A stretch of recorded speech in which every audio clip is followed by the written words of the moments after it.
Hey, it's George Fourie. Welcome to the Martial Arts Media Business Podcast. Today, I'm doing one of my favorite episodes to create, which is a case study. A case study documenting a client's journey from when they started working with us to where they are now. And today, I'm speaking to Amanda, Saliba and Wayne Ardley, all the way from Melbourne. And I love this episode simply because Amanda is so committed, big goals, and same as Wayne, still in the workforce, positioning out of that, going full-time into the business. And in the time that we've spent working together, they've increased their income with an additional $200,000 over the last 12 months. What I love about this is that we zoomed out with this journey. You know, we love to talk about marketing on the show, attracting the right students, increasing signups, and retaining more members. And sometimes the emphasis is on getting more students. But we all know there's more to that, right? There's the retaining, keeping the students, which is the biggest part, really. And, well, you can't have one without the other. So this case study really documents the journey of staying with the course, not looking for the quick fix, doing the work.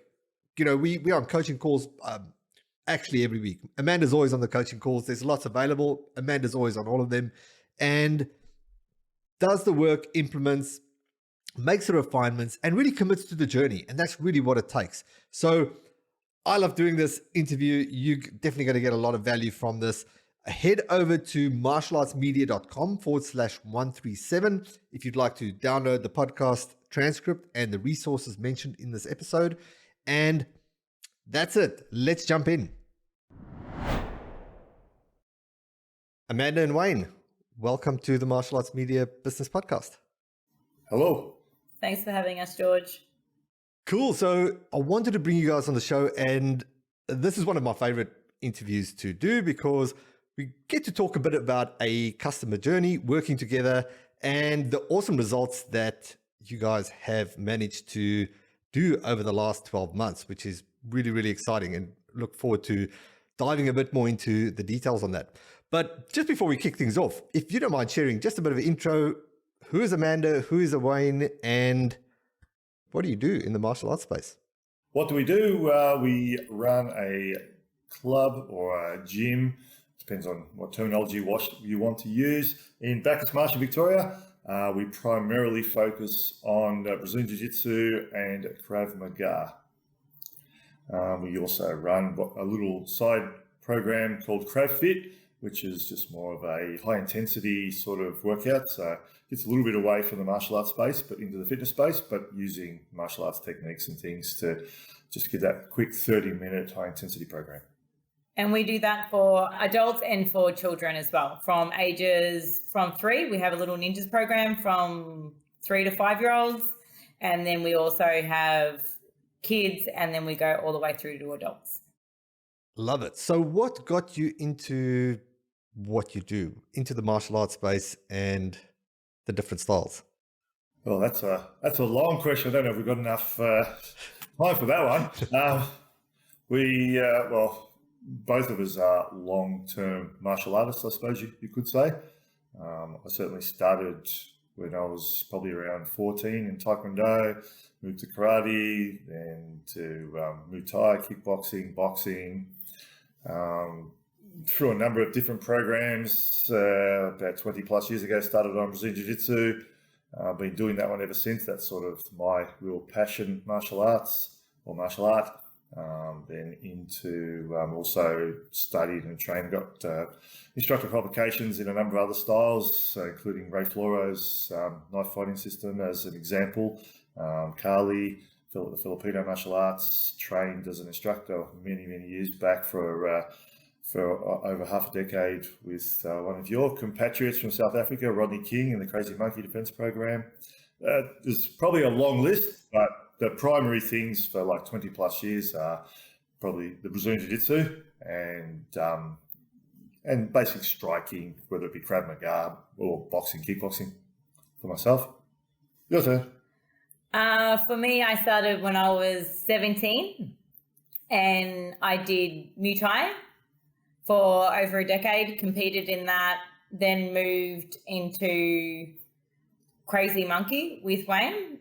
And then when I was 34, started going into jiu-jitsu, and 3 years ago, I took up Krav Maga as well. So been doing this for a couple of decades now. She's being modest. She's won, I don't know how many Australian titles in jiu-jitsu now, so she's doing really well. And that too. Yeah. Yeah, I've seen those awards coming up. Yeah, so no, we're just really both, I suppose, really passionate about martial arts. And obviously our main thing is how do we use it as a vehicle? It's not about training champions, although we do have a number of people who compete and compete quite well at a high level. It is about how do we make people's lives better through martial arts, and I think that's pretty much what we're both mostly passionate about. How can we change and help people? Yeah, love that. All right, so we've been working together for, I think, just over 12 months, right? Yes, September of 2021. There we go. So just over 12 months, and you got some great results, but I just want to break down just the process, what got us to that, and then we'll speak a bit more about the journey of how we've gotten to.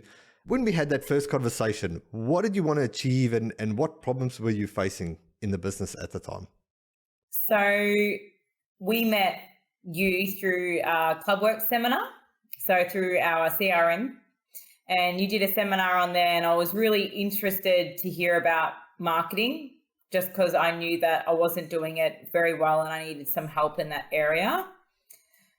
So at that time, I was still working 2 jobs, and this was something that I thought if I wanted to be able to do this full time, that we needed more members and that we needed to attract more people into the business. So once we got people to the business, it seemed okay once they were at Phoenix, but prior to that, just getting them there. So community awareness. And then when you popped up, I was very interested immediately, and I was thinking, we have to log on to this. And you shared some fantastic information on that seminar or podcast, whatever, however you want to explain it, which led me thinking that we need more information. And then the discussion with Wayne, of course, to contact you further. Yeah, if we took it a little bit further back, I suppose you could say we pretty much run it really more as a hobby, so that we basically had training partners, so to speak, really, and had people to train with, and it made a little bit of money on the side, but it was not at the time, certainly not running as what we would call a business as such. It was much more of a hobby. And that's sort of Amanda was the driving force that decided it's time to turn it into something that's a bit more than that and make it grow. And that's where we ended up going to Clubworks, just to try to get better at doing things. And then, of course, doing the podcast with yourself via Clubworks, which was quite fortuitous. Cool. So at that time, business was a bit of a hobby, but there's obviously this passion. So what was the big goal for you at that time? Where did you want to take the business? We just wanted more numbers. We realized what we were doing was not getting enough people into the doors. So we needed to attract people to us. And what I thought we were doing in terms of marketing turns out that I was not doing that. So I realized I needed some help, and lucky enough, Wayne actually got us onto Clubworks, which is how we found you. So, yeah. If people found us, they generally stayed. We've got people that have been with us for a long time, but nobody knew we really existed, I suppose. We just did not know how to market ourselves. We thought just putting a couple of Facebook posts out there every now and again will do the job. So obviously we had a lot to learn. Yeah, gotcha. So what did more numbers mean to you? Like, if you were able to get more numbers, what would be the impact on the business and you personally if you were able to do that and get that growth? So I suppose it would be a transition from going to what we considered a hobby to a career. And even though we love what we do, but we needed it to be financially viable for us to be thinking we can do this and only do this full time and focus our full energy and passion into it. So it was that transition between a hobby and then saying we're doing this full time. That would be the impact on our immediate life, I suppose, because, you know, I had 2 or 3 jobs and Wayne works full time as well. So it was going to be a big shift in our lives. And we were devoting a lot of time already to the club, or the gym in particular at that time.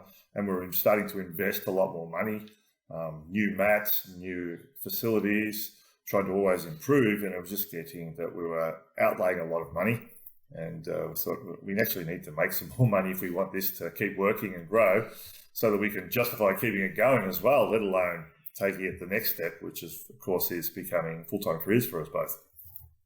Yeah, 100%. I mean, it's great if you have the martial arts hobby, and I've got a lot of friends that do that as well. You know, just lay the mats out on the garage, and it's great when it's a hobby. But when the hobby becomes, hey, the hobby is to train, but when the hobby is train with other people and you're taking on the expenses for more people to train, yeah, there's got to be, the money's got to make sense to be able to continue, right? Oh, definitely. And then you've got the time commitment as well. Even just as a hobby, you have to be there. If you've got a class running certain times each night, you have to be there. And that certainly interferes with other parts of your life as well. So this is all things you've got to weigh up. And at the time, it was just getting too big that we had to make a choice, really, whether we grow it or almost scale down. So obviously we decided to grow and turn it into a business empire. Let's not go that far yet, but certainly grow it into something that could support us both, as well as provide us with what we want out of a club or a gym, which really is something that's constantly evolving. And we're both sort of, we want a world-class type training facility with the best trainers, and that's sort of where that's what we aim for. And obviously you have to make money to be able to provide those things. Yeah, 100%. Let's shift from the implementation of things. So we started working together. What were the first pivotal things that you implemented that made the biggest difference right in the beginning? Which was, for us, we just went straight into your OnRamp. So I followed that program every step of the way. If there was something in that OnRamp, I was there and I was doing it. All I did was do that to the T, and that changed us in an instant. And the 3 of us had a conversation, of course, and it was about even pricing, how we were underpricing, and trying to change our mindset about value and what we're providing is required or is valuable, and we can charge that. So changing our pricing structure, which to me was like, who's going to pay that? Who's going to pay that money to come and train? It was, and then I started thinking about it, and then what we're providing and the experience of Wayne alone in coaching. I was thinking, no, we are worth it. And within our community, we have the most experience by far. So I was like, no, we can charge that and change our mindset to say we are worth all of that and more.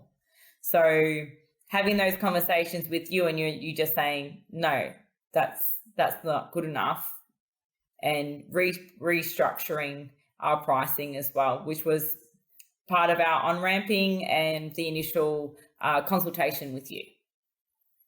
So I have to ask, right? Because what you've just said is the biggest obstacle that a lot of people struggle with is so much time invested into martial arts, all this experience, and then a lot of school owners really struggle with this and really just undervalue themselves. Sometimes it's from a hierarchy of they have martial arts leaders that are, don't make money or whatever the case is, and you almost feel like you're pressured to fall under this same structure, or it's just feeling that it's a bad thing to charge too much. There's so many things that come up with this. And so I just wanted to hammer home that point. Is there anything that bad happened when you raised your prices and started charging what you're worth? And I'll say what you're worth because it's not just about raising your prices, it's about delivering the service that goes with it. Did anything bad happen? No, we've got more people joining. In fact, I actually would pick a small point with what you said, and I would suggest that now that we know what we've learnt from yourself and looking at the market and learning about business, I think we would probably still be undercharging, to be honest. Given what we're offering, the facilities, the training, the coaching, the experience, I believe we're probably still undervaluing ourselves. And it's something that we need to probably keep working on. But yeah, it certainly was an eye-opener after having a few conversations with you about that and then putting it to the test. And since then, we've also increased our prices again. So within 12 months, we offer like another package as well. And we've got people joining to that package. Love it. All right. So let's wrap some numbers around that. So what outcome have you achieved with that? And I think it's good for us to zoom out, right? Because sometimes we always talk about, marketing and yeah, we're getting this much students and this much students, but then there's always the conversation not being had, and that's numbers falling out the back. So over the time that we've been working together, what difference has that made between going through the OnRamp and the pricing, if we had to wrap some numbers around that? Yeah, well, if I could go back a little bit, which was before we met you, we were only offering free trials. So the idea that someone would pay to do a paid trial seemed inconceivable in my mind. And I thought, there's no one's going to pay to do a paid trial, but yet people were just literally signing up to do a paid trial, which was like, this is crazy, which changed my whole view on marketing, and that people will pay for a trial, whereas people don't see value in something if they're not paying for it. So when we started with you back in September of 2021, we had 67 members. Moving forward now to October of 2022, we're at 170 members. So that's an increase of 266% in net revenue in just over 13 months. Very, very cool. There was a dollar amount that you mentioned as well with the increase? Yeah, so I think it went... One of the beauty things of ClubWorks is it graphs and keeps all these stats for us, which is really handy to keep. So we're just going to look that up for you.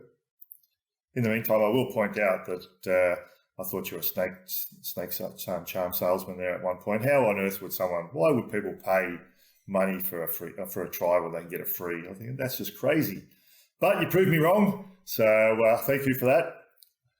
Yeah, just to add to the trials, I think there's definitely a place for free trial, and I think it's always important to not focus just on the trial, because a trial should never get in the way of just someone that wants to join either. But sometimes I think markets are conditioned, as a business owner, you think, well, if I give it away for free, there's no obstacle. But free normally comes with an agenda, right? Free feels like, well, especially if it's like short free, you're going to think, well, it's really just, I've got so much time to try this thing, and then I'm going to have to sign up. And so sometimes it just feels there's too much risk almost in free, where when it's paid, there's value in the thing that you're paying for in the program, even if it's like just for a short time. And it feels a little more complete that I'm actually paying for this, and I'm going to get value from just what I'm paying for as well. Yeah, no, it's certainly... Go for it, Amanda. Give us the numbers. So within 13 months, we've gone up 190,000 in net revenue per year. Love it. So what does that mean for you in the business and for you personally? So for me, I am full-time at Phoenix Training Center. So doing the marketing side, the CRM side, running the back end, so to speak, as well as doing some coaching in the evening. We've been able to expand our business. So we've gone from one facility and extended that. So we've got another facility right next door as well. So now we're able to have 2 spaces going, plus a gym, building a therapy room, having a pro shop room being built as we speak. So our business, and it's not just about the business, so to speak, it's about our lifestyle moving forward in the future, which is going to significantly change.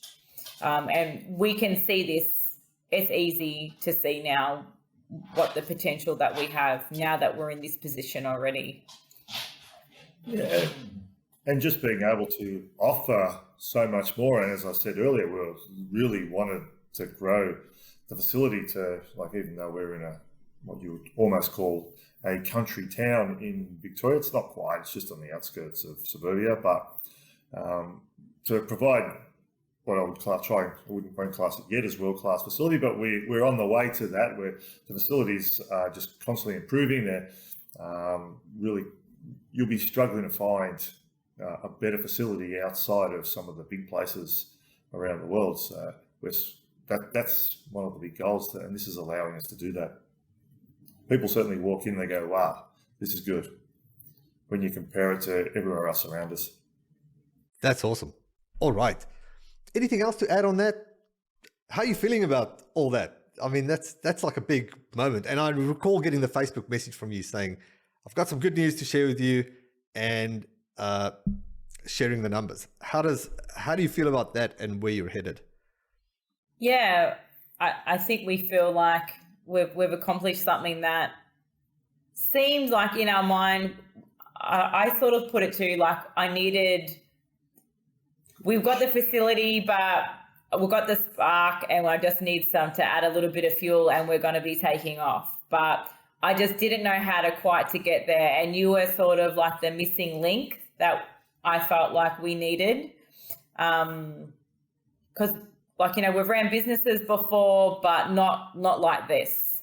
So we know that we needed help. And yeah, for us, I felt like you were the person that we needed to help us move forward and to get these results. And there's no way, I don't see how we would have gotten them without you and the support of partners.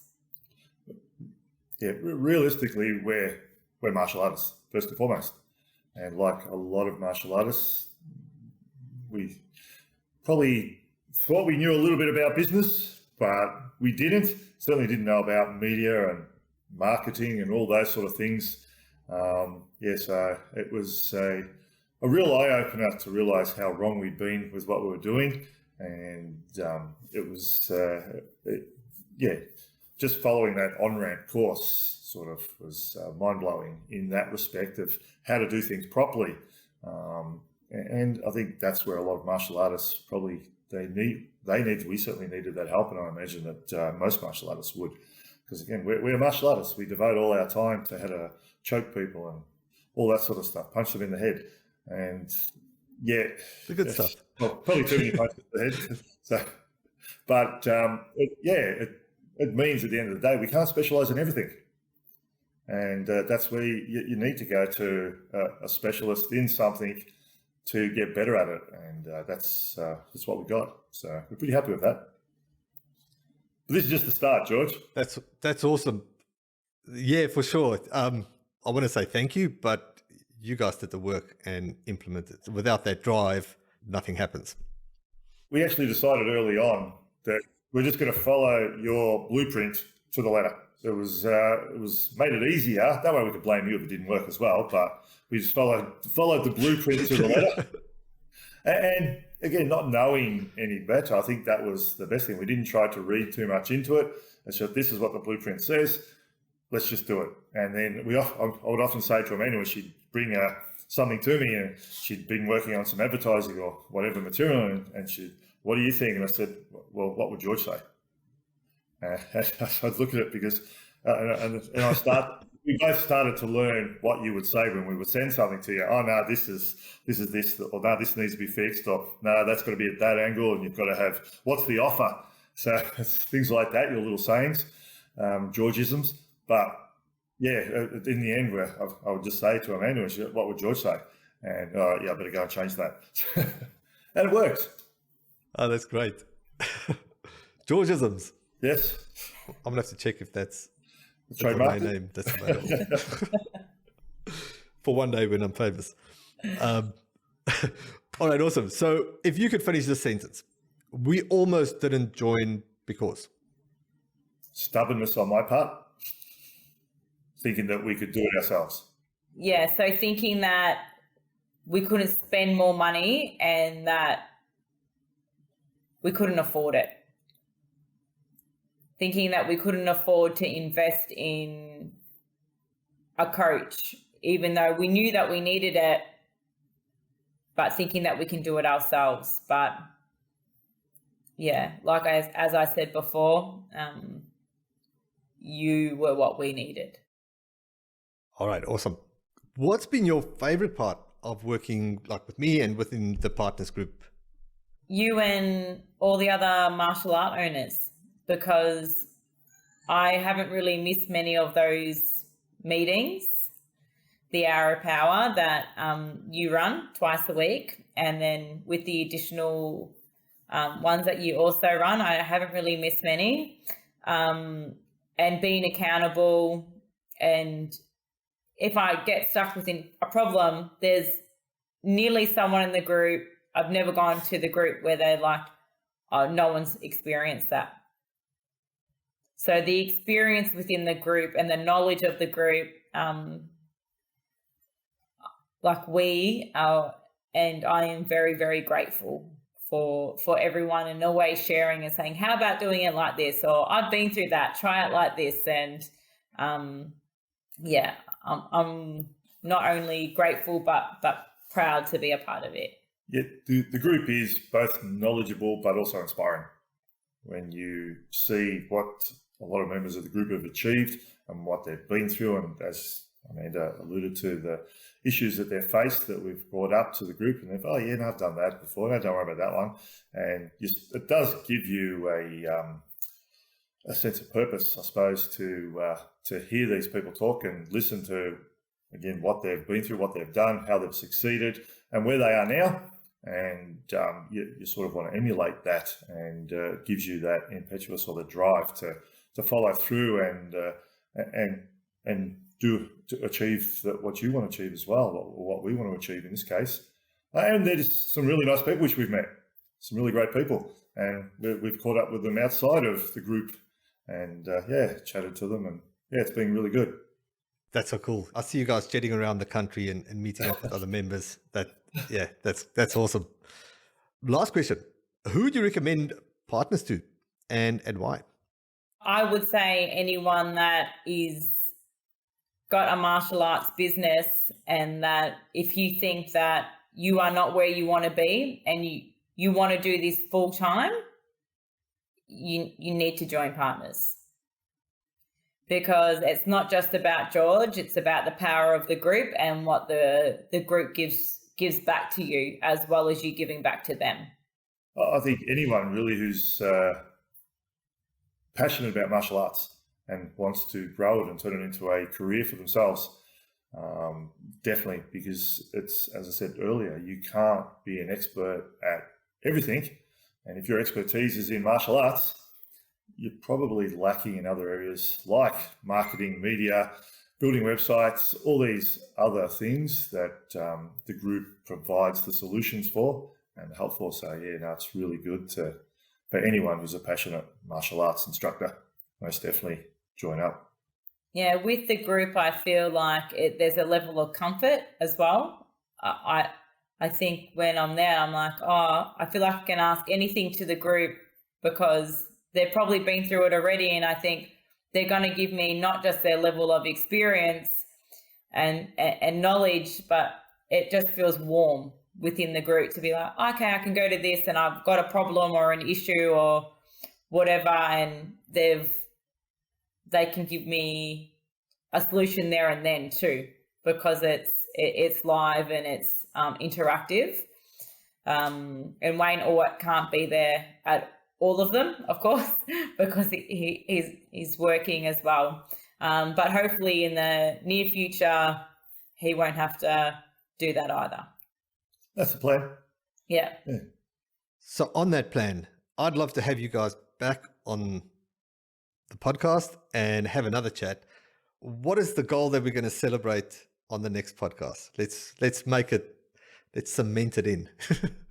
Look, once we get to 200, so another 30 more members, and I can't see Wayne going back to that job. It's hard to justify because the workload, and this is one of the things we've learned through this, it's certainly not just turning up and taking a class. There's a lot of back end. There always was. There's programming and all that sort of stuff for what was going to be taught, how it's going to be taught, all that sort of thing. But when you're not the only instructor on the floor and you've got multiple classes going and you're dividing things up and you've got different levels training at different places, so you've got training instructors to deal with as well. So to be able to give it its best shot, we both need to get to that point. So that'll be the next thing is there. But as a number figure, although Amanda said 200, I reckon next time we talk, I want to be looking at least 250, preferably even 300 members. Right, done. Should we put a time and a date to it? Originally, when I had a vision with you, so we sat down for 10 minutes, you and I, we wrote through setting some goals, and I've still got it in my 3-year plan, so to speak. And in 12 months, our plan was to have 140 members, which was on average 2 per week. And we're now at 170. So we're smashing our own personal goals. And by 2 years, it was supposed to be 250. But I believe that we will be able to beat that. Love it. So creating goals, making them short term, and then hitting them all the time so it doesn't seem so daunting is, for my mind, it works for me. So short-term goals to long-term goals, breaking them down, having a clear vision, and then just going for it. And hopefully by the next podcast, we'll be a little bit more relaxed because this is actually quite daunting as well. We'll just have to have you on more often, and then it'll be... Everybody knows I've got an edit button because I need to be edited the most. So it's all good. All right, Amanda, Wayne, thanks so much for being on, and congratulations again. I love watching your success evolve, and really look forward to catching up again and chatting about the next milestone. Thank you. Looking forward to it as well, George. Thanks, George, and thanks for everything you've done for us. It's been really good. Thank you. Hey, mate. Thanks so much for tuning in. Did you enjoy the show? Did you get some value from it? If so, please do us a favor and share it with someone you care about. Share it with another martial arts school owner or an instructor friend that might benefit from this episode. And I'd love to hear from you. If you got some good value out of it and you just want to reach out, send me a message on Instagram. My handle is George Fourie, George, last name Fourie, and just send me a message. And I'd love to hear from you if you got some value from this.